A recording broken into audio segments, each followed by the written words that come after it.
unang labas ng pagong. Kaya dito, inatake ko na sana mga doy. Kaya lang yung gourd, nag-aligid-aligid talaga. Tapos mag-flicker lang din naman pala. Tapos bumalik pa talaga siya. Kaya binigwasan ko sana siya dito. Kaya lang, nagkamali pala yung wrong moves ko. Madaldal ka eh.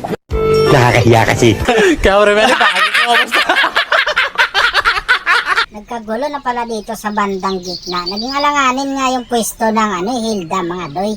Kaya wala akong ibang no choice. Tinulungan ko na talaga. Pumasok talaga ako dun mga doy. Kahit alanganin na.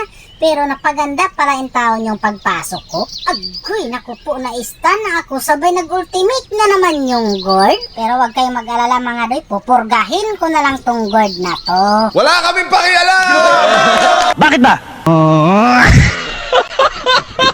Kanina ka pa, masyado kang killjoy.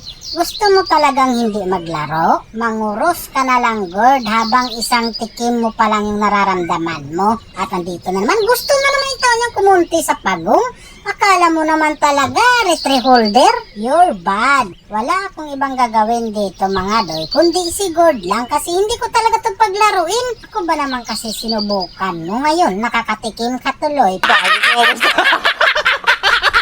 Pero kulang pa yan.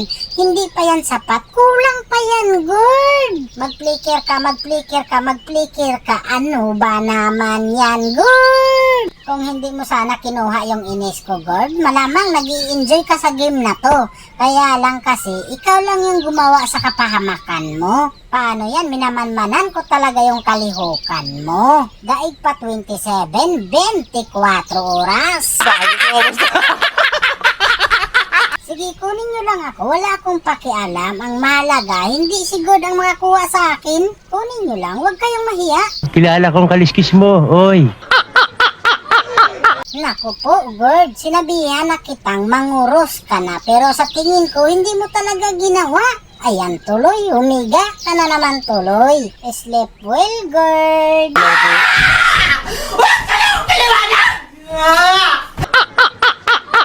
Sa puntong to, mukhang nag-iingat na talaga. Ayaw nang lumabas yung tao na yung guard sa tore niya mga doy. Kaya hindi pa rin ako nawalan ng pag-asa.